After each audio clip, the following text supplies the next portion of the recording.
ये मेहमान, हे भगवान। सासू माँ फोन पर है। अरे सोनिया बेटा, वो तेरे बुआ सास का बेटा है ना मिक्की।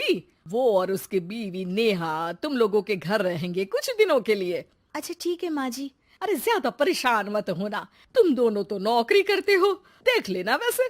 सोनिया सास का फोन तो रख देती है, लेकिन उसे समझ में नहीं आता कि वो क्या करे। वो अपने पति राहुल को फोन करती है। अरे राहुल सुनो ना, मिक्की आ रहा है नेहा के साथ हम लोगों के घर। ओह, अरे क्या बात है। तो आज रात हम भाई मिलकर पार्टी करेंगे। अच्छा तुम एक काम करना, अच्छा खाने को बना देना। ओके। सोनिया को अभी ये अंदाजा नहीं था कि उन लोगों के घर जो आ रहा है वो कैसे उन लोगों की जिंदगी में भूचाल ले आएगा। अभी सोनिया ने फोन रखा ही था कि डोरबेल बजती है। सोनिया दरवाजा खोलती है कि सामने खड़े होते हैं नेहा और मिक्की। अरे भाभी भाभी, आप तो हो बिल्कुल मेरी माँ जैसी। नमस्ते भाभी, कैसी हैं? बिल्कुल ठीक हूँ मैं। आओ ना, कोई तकलीफ तो नहीं हुई यहाँ तक पहुँचने में? अरे नहीं भाभी, कैब कर ली थी ना। अच्छा वो जरा नीचे ना कैब वाला खड़ा है, 800 रुपये दे आइए ना प्लीज। नेहा चलो अंदर, कितनी थक गई हो तुम भी ना। सोनिया, जिसकी शादी मिक्की की शादी से सिर्फ 2 महीने पहले ही हुई थी, उन लोगों को देखकर हैरान सी रह जाती है। जी मिक्की भैया। वो कैब वाले को पैसे देकर आती है तो देखती है कि उसके कमरे में मिक्की और नेहा का सारा सामान बिखरा होता है। आइए, मैं आप लोगों को गेस्ट रूम दिखा देती हूँ। कैसी बात कर रही है भाभी? गेस्ट कौन है यहाँ? हम तो यहाँ किसी तरह मैनेज कर ही लेंगे इस कमरे में। जॉइंट बाथरूम और टीवी लगा है तो यही रूम हमारे लिए ठीक रहेगा। अब हाँ नेहा, लेकिन ये हम लोगों का मास्टर बेडरूम है।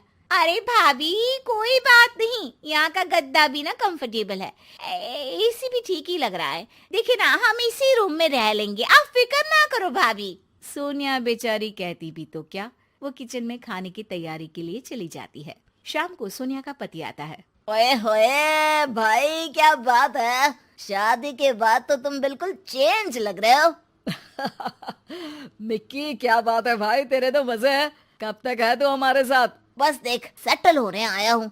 तू तो जानता है छोटे शहर में कितनी कमाई होती है। हाँ हाँ, यहाँ रह, आराम से काम ढूंढ। मैं तो कहता हूँ नेहा भी पढ़ी लिखी है, वो भी कुछ अच्छा कर सकती है। अब देखो सोनिया भी तो नौकरी करती है भाई, महानगर में तो गाड़ी तभी चलती है। मिक्की को भाई की बात जम जाती है। अगली सुबह। अरे ये मिक्की और नेहा कहाँ गए?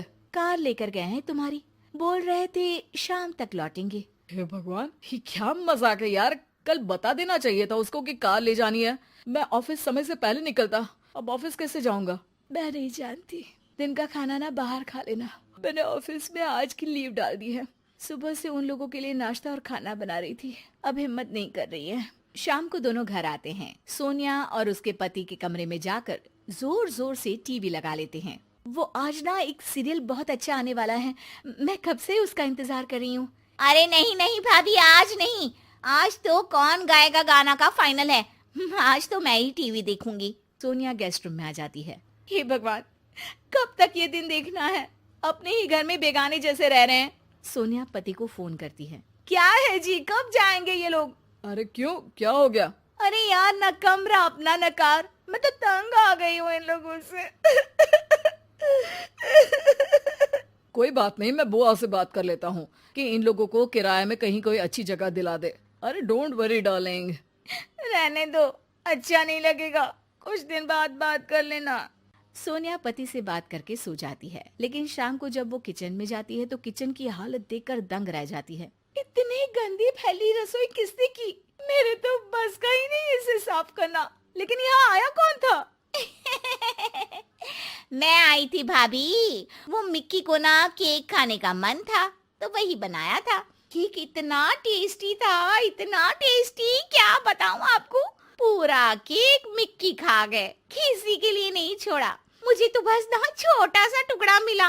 बुरा मत मानना हाँ प्लीज। अरे नहीं नहीं, बुरा क्या मानना, मुझे तो वैसे भी मीठा कम पसंद है। सोनिया किचन की हालत और नेहा की बेशर्मी भरी बातों को पी जाती है और सोचने लगती है कि ये लोग जाएंगे कब। भाभी, वो आपकी जो रेड वाली साड़ी है ना, वो प्लीज आज मुझे दे दीजिए। मैं और मिक्की शाम को मेरी चाची के घर जा रहे हैं तो देर रात तक आएंगे। तुम्हारी चाची यहीं रहती है?